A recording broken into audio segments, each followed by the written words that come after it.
Sifter, the podcast. News, interviews, reviews, cinema, TV, streaming. Action. Hi, y'all. This is Jerry Williams, a.k.a. TV Jerry. The popular series Snowpiercer, based on the movie of the same name, launched its third season last week on TNT, with a new pirate train branching off from the original to find a place to restart civilization. Judging from the first episode, this season looks like a lot more action and a lot less conversation. They're also promising surprises, and since I enjoyed the first seasons, I'll be watching. By the way, it's already been renewed for season 4.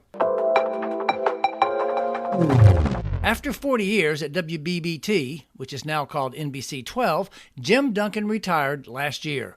We caught up with him to see what he's been up to since then and how he got started. Jim, welcome to the Sifter podcast. Now, first and most important question, Sharknadoes. Is Richmond far enough from the ocean that we don't have to worry about Sharknadoes? Absolutely, Jerry. Now, does that make you feel safer? Have you ever actually had to witness a Sharknado? No, I have not. Have you actually seen one of the movies? They're pretty hilarious. I have not, Jerry. Am I missing something big now? You know, obviously, any kind of tornado that's going to pick up sharks out of the ocean is ridiculous, but they're pretty over the top and absurd. And they're kind of fun. If you see one coming on, or if you can find one on streaming, you probably get a good laugh out of it. All right, I'm going to pencil that in. I remember they were big, a couple of years ago? Yeah. It's been a couple of years since they've been around. Yeah. Speaking of being around, you were around NBC 12 for 40 years before you left, a couple months ago, right? Well, I left back in the end of March. So April 1st was my first day not being officially with NBC 12. There's got to be some kind of April Fool's joke in there somewhere, I'm sure.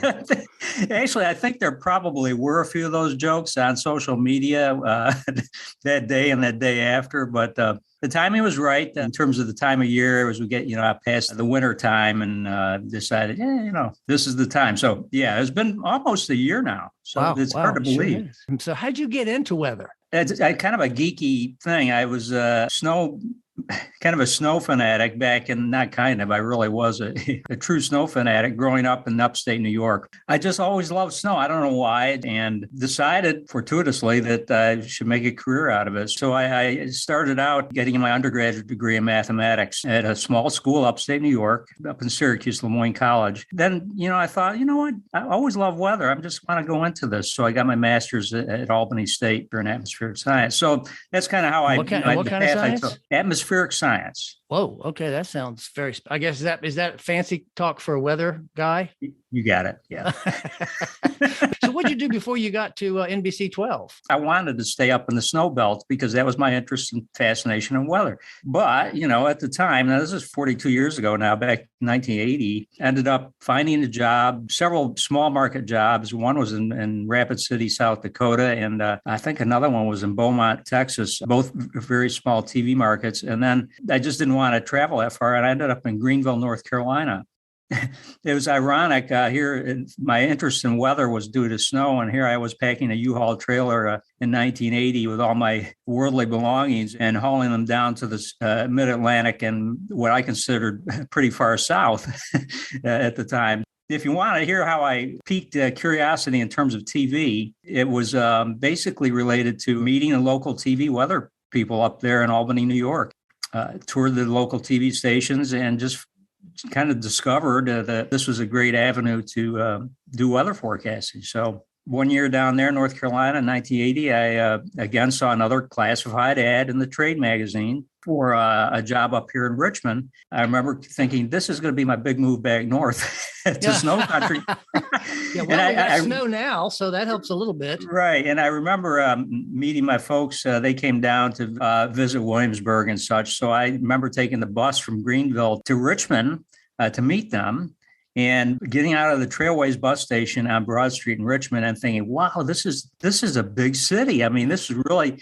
It just struck me like, wow, this would be a really cool city to work in. And so it just kind of serendipitously ended up that a job opened up and I got hired here back in 1981. So how long was it before you got your first real snowstorm to forecast? The first one was actually down in North Carolina, where it was like a front coming through. And from the north, I thought, well, these fronts are going to bring us snow. But I didn't realize that the mountains like the Blue Ridge really block all of the cold air. And it was a total bust. I remember calling for 2 or 3 inches of snow. This is after I've been on the job down there for maybe 2 or 3 months. And I called for 3 or 4 inches of snow. And little did I know that rarely happens in eastern North Carolina. And it was, of course, sunny and dry. And so that was kind of my first humbling experience.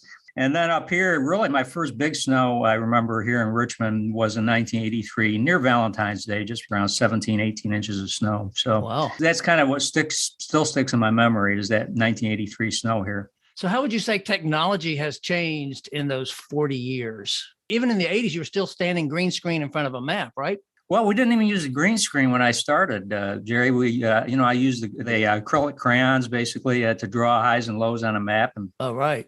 Yeah, so it was, but the changes happened quickly then. I remember we got our first color graphics. It was called Color Graphics. That was the name of and it was just, wow, this is just tremendous. And so that's when we started using the green screen more. This evolved since then, we're now, it's still green screen, but now we use the video walls and all of that kind of stuff too. Right. Dancing snowflakes and everything like that. Right. Yeah.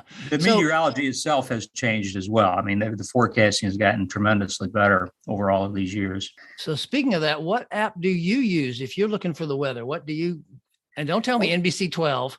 I mean, I will actually. Because I probably have about a dozen TV station weather apps on my phone. And NBC 12 is my go-to weather app locally because I was, heavily involved in that all those years. So you don't use like Weather Underground or the Weather Channel or any of those that us common folks use? I do. I have the AccuWeather app. I have the Weather Channel app. I do have all of those apps. And there's lots of different weathery kind of nerdy apps that are really cool. Like it's called Radar Scope, which is a very good radar app. Right. Well, speaking of weather and NBC 12, somebody's knocking at my Zoom door. What is this all about? Hold on a minute. Hello, we're having a... Hello, I want to talk about the weather. Who is this? Interrupting this call so rudely. Hey, TV Jerry. I think I recognize him as a stalker. Andrew! Jim, look outside your window. I'm looking in right now. I'm cold. Let me in. Sorry. I got my deadbolts on. I'm too lazy to get up and open it. Footnote. Andrew Frieden has been a meteorologist at NBC 12 since 2000. He's currently on the morning shift. I got an invitation from Jerry to hop in here and to add a little flavor. I wish I could have heard it. I was on mute for a while, so I don't know what you guys have been talking about. But oh, thank goodness. We weren't talking about you. Don't get excited. Yeah, I wouldn't imagine. But any chance to say some nice things about Jim, I will jump at the opportunity. Hey, Jerry, you remember that show, This Is Your Life? I don't know. That goes way back. But right, sure. Groucho Marx. This feels like a mini version of this. Hey, this bringing Andrew in. There you go. Well, Andrew, tell us your most interesting, hilarious, or embarrassing story about Jim. When I first started working here, Jim and I worked together, and it was a really great experience for me. How long ago was that? Number one, it was in 2000, in the summer of 2000. And our shifts were literally at the same time. I did the Fox News, he did the 11 o'clock, and we worked together in the evenings. And so I got a lot of time to get to know Jim, and I was blown away and still am at the fact he sort of I was worried that people with big egos and look at me and I'm right kind of stuff was going to be like something I was going to deal with for this entire career that I had ahead of me. And all of a sudden I got to work with this guy who basically was like, no, for him it was always, and I think is always, the forecast is the number one thing, and all the other stuff comes afterwards. It was a great lesson for me to learn from, one of the best guys to ever do it, that it's about the content. It's about the forecast. And if you can get the forecast right, everything else, all the other success will follow. Right. Hey, so Andrew, I just unlocked the door for you. Come on in, buddy. All right. So let me get to the good stuff now. So Jim is a car shopping addict. When I shifted to the morning crew, the morning shift, and I didn't work with Jim in the morning, I always knew what was going on with Jim's life because occasionally he would leave things on the printer that he would print and forget to grab. Cars, he was always shopping for cars. And I was like, what is the deal with this guy? Jim, do you still love shopping for cars? I do. I kind of lost that because, financially, I realized this is really dumb. A few years ago. So I keep my cars now several years versus years ago. And I don't know, it's just kind of, one of those things. And so you're not a Jay Leno type. You don't have a garage full of 20 cars or anything. You no, have one I'll buy one, get tired of it, and buy another one. Well, it's time to start thinking about an EV now. You can save the weather and save some Andrew gas. has an EV. Tell him about What do you have, Andrew? Well, this isn't about me, but I drive a Chevy Bolt. Love it.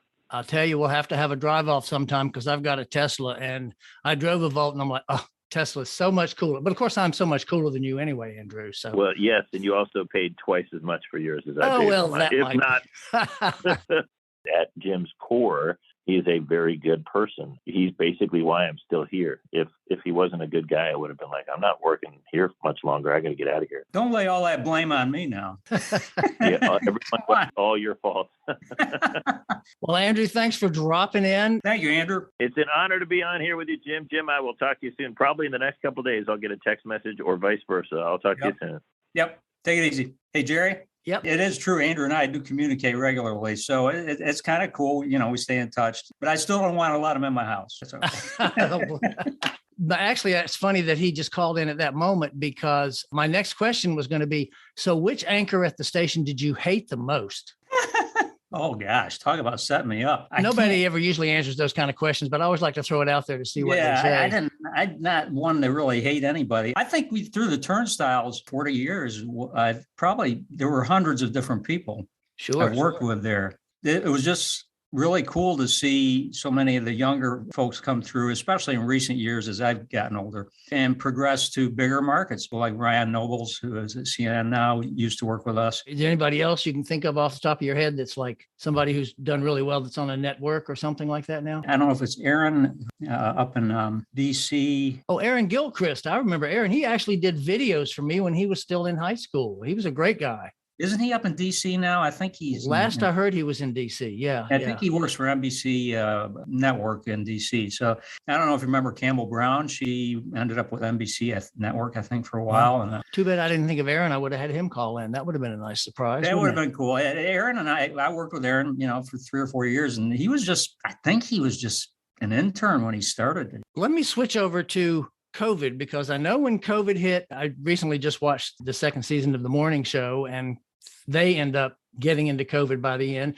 And as everybody knows, that just put everything on an upheaval and TV stations were having to scramble. How did you have to deal with that? Did you have to create a green screen at home? Did you just sit in your bedroom and do the forecast, or did you have to come in and wear a mask? How exactly did you cope with COVID during all that? So we did really well in terms of monitoring the risk at the station and wearing masks and all of that. Of course, being on TV in the studio, you don't wear your mask. So that made it tricky. And that's why during the peak of it, a lot of us we had the option, decided to work from home. It was an interesting experience. I set up things with the video and stuff with my iPhone. I had wow. I could shoot it myself with the phone. I did get some lighting from work and some assistance with that. And then we just fed it all through the web. It was cool. I could do it from my backyard, did it from my basement. I never used a green screen. Could you wear your jammies and stuff on the lower half and just, I could if I wanted, I guess. Yeah, Jerry, I did a lot of them outside, so that would have been kind of silly. But and that was in January. But yeah. Of course, I know on the big networks, they have all kind of consultants that come in and do makeup and hair and give you a wardrobe budget and all that stuff.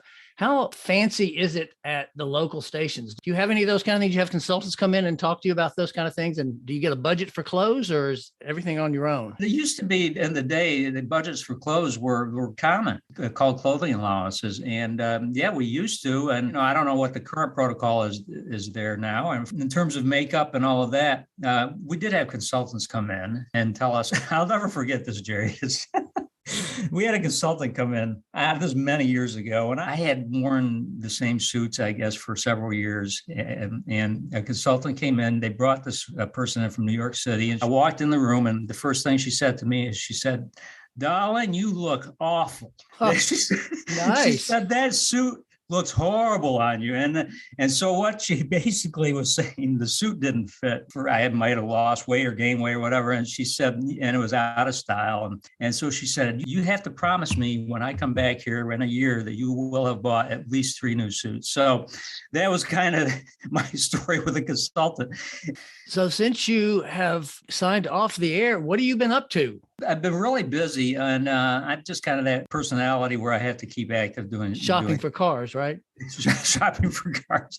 Actually, I haven't done that in a while, but my activities focus around weather, and I actually have a real estate license too. I've had a broker's license in real estate for 40 years. So I always thought I'd be going into real estate as a kind of my next career move, and I still may. But I found that through my weather consulting business that I kind of developed just a lot of business. So I do some media consulting for weather teams. I've done a little bit of that where I travel and kind of look at weather teams, what they're doing, and advise, how they can better use their computer systems and branding and things like that. And so I've done a bit of that. I'm teaching at U of R. I've done a bit of teaching for them, and I'm developing a little class for them coming up this spring. I did one last fall. I've written some pieces for the Washington Post. In fact, they tell me today something I wrote yesterday will be appearing on their digital site. It's about meteorologists and how we rely on computer models too much sometimes and that sort of thing. As opposed to just sticking your hand out the door and going, oh, wait a minute, that's not right. Right, correct. so I find I'm kind of discovering new niches for where I want to go with my weather interest and passion.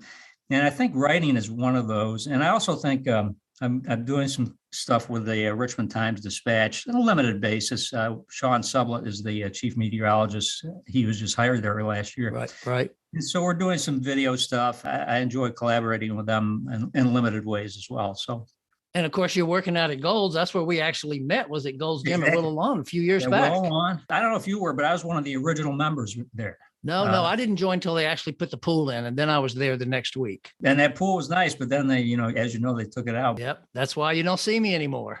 Exactly. We used to run into each other once every month or two. Anyway. At least, yeah. So, how does your wife like having you around the house more? Is she going crazy, or is she okay with it? She's fine with it, I think.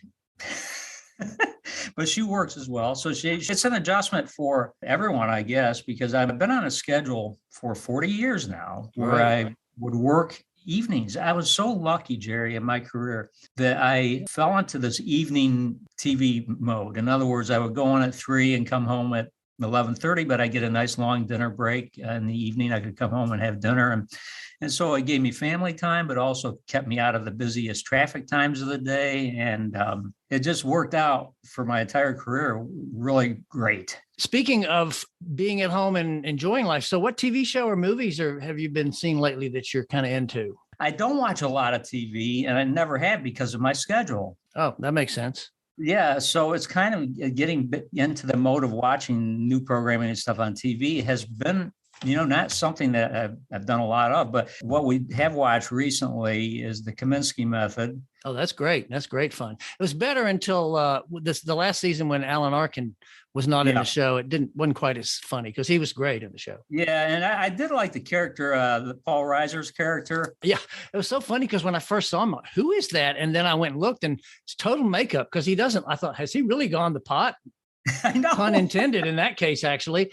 He had a really thin hair and pulled back in a long ponytail, and he was overweight, and he looked like a wasted hippie, which was kind of the character. And I Googled that, probably a lot of people did. Googled him to see, okay, does he really look like this? That's what I did. Yeah.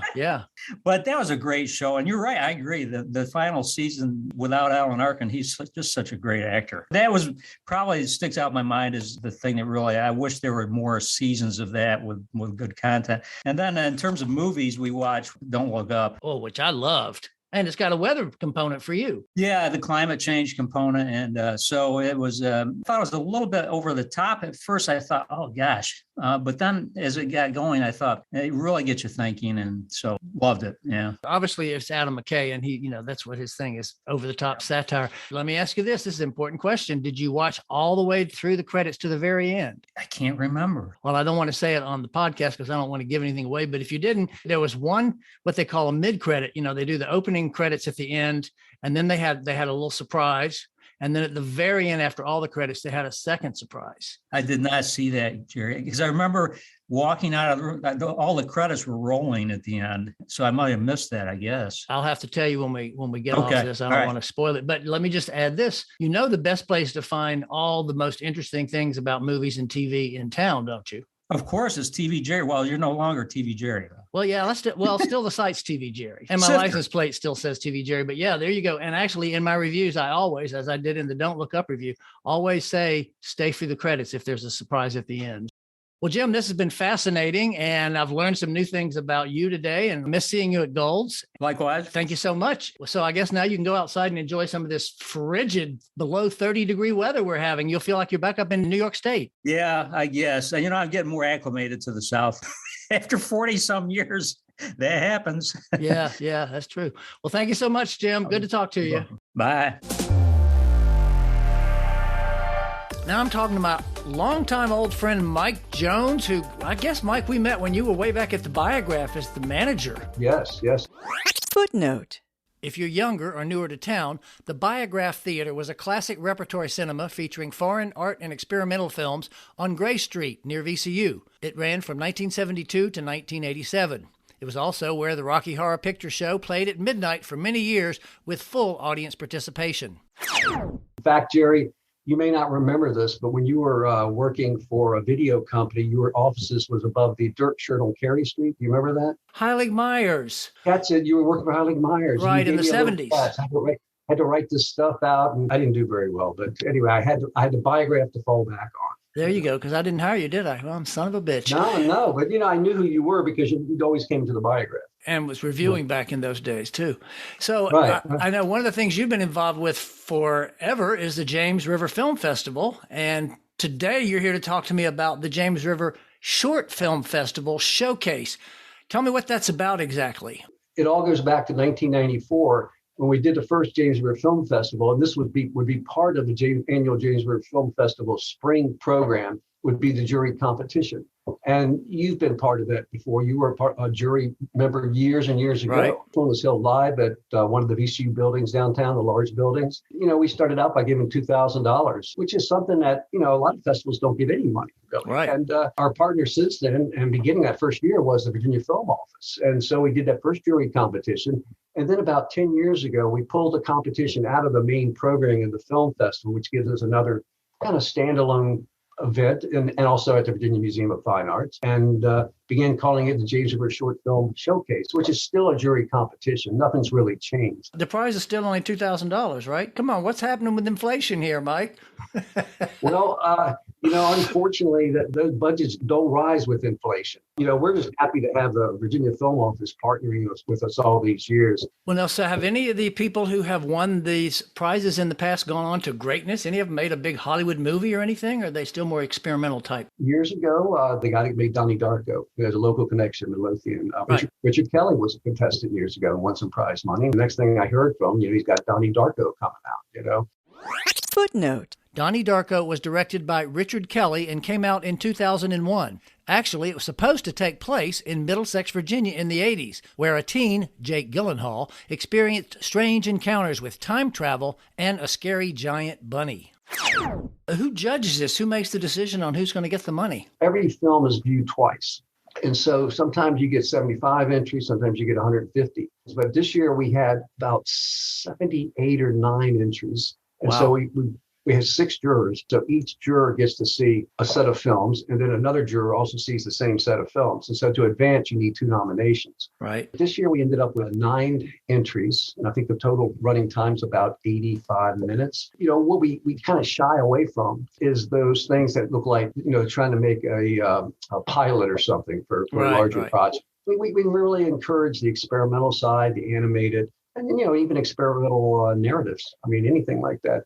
I think the short film form is suffering lately because with the advent of all these film schools, where people are thinking big bucks, I'm going to go to Hollywood, I'm going to be the next, Of course. this or that. And for years, short films were about all anybody could afford to make because you were shooting film. Yeah. As you know, to imagine a feature project was almost unfathomable back in the old days, And then finally, the films are screened at the museum. We're pulling it back to next week. We have to go virtual, as I mentioned to you earlier. That's kind of how it works. And we also have the People's Choice Award, which is always kind of interesting. Sometimes that goes counter to the money a little bit. For that, people can they watch the films and then they go online and actually vote for them as opposed to filling out a paper ballot since it's going to be virtual. That's what we're doing this time. But there's also the late Catherine Stevens, who was a longtime employee of the Virginia Film Office. And so we give an annual award away in her name, the Virginia Filmmaker Award. Oh, wow. Cool. I did not know that. Yeah, so That's very cool. So I'm going to have the link on the Sifter page with this podcast, but just so if people are listening in their car or something, tell us the dates and how they can actually view it. We're going to go streaming again this year, Friday, January 28th at 7 p.m. through Sunday, January 30th through midnight. You can view the films through our website. And then Kevin Downs, who is our judge this year, will come on and announce the prize winners. Kevin's a well-known filmmaker, producer, director, editor. He's taught at numerous institutions, including Georgetown and George Washington, VCU, many places, Randolph-Macon. And then you send us your People's Choice Award winner after that. And then we'll announce that the following day or so. And the website is not the VMFA. No. The website is jamesriverfilm.org. Well, pretty soon we'll have a list of the 9 finalists up and running times and titles and all that up. And the show is for free. You know, we welcome donations. We are a nonprofit. We're always financially under the weather, as they say, in Wall Street. Like artists always are, right? Right. Yes, yeah. We're the starving artist festival, if there is one. So this is going to be an interesting event again this year. And I have been talking with Mike Jones, who is one of the co-directors and a longtime member of the James River Film Society, which puts on the James River Film Festival, and what we're talking about today, the James River Short Film Showcase. Yeah, support the film office and support us by checking out this competition. And I want to thank you, Jerry, for having us. Good deal. And we will probably talk to you again in middle of March to talk about the actual full-fledged James River Film Festival. Take care. Thank you very much. Coming soon. In theaters, Parallel Mothers, the latest from Almodovar, featuring Penelope Cruz, who's already getting awards buzz. Clean, Adrian Brody plays a garbage collector who's trying to reconcile his violent past life of crime. And GameStop, Rise of the Players, a documentary about the Wall Street flurry over the game chain store. Continuing the 12th Annual Israeli Film Festival through the 30th, and the 27th James River Short Film Showcase runs the 28th through the 30th. In streaming, The After Party launches on the 28th on Apple. Tiffany Haddish, Dave Franco, Sam Richardson, and Ben Schwartz are among the cast who attends their high school reunion. But there's a murder, and the story is told from each character's perspective, also in a different film style for each one. Also on the 28th is Janet Jackson on Lifetime, a 2-night celebration of the 40th anniversary of her first album. Resident Alien returns for Season 2 on the 26th. It'll be on Hulu, TNT, and Sci-Fi, and I will be watching. The Sifter podcast is published every Wednesday, featuring interviews, news, and reviews of film, TV, and streaming. You can listen or sign up for subscriptions at tvjerry.com. And if you have suggestions for shows or would like to be a guest reviewer, there's contact information there too. Thanks for listening. See you next time. For more Sifter, including literally thousands of reviews, visit tvjerry.com. That's a wrap.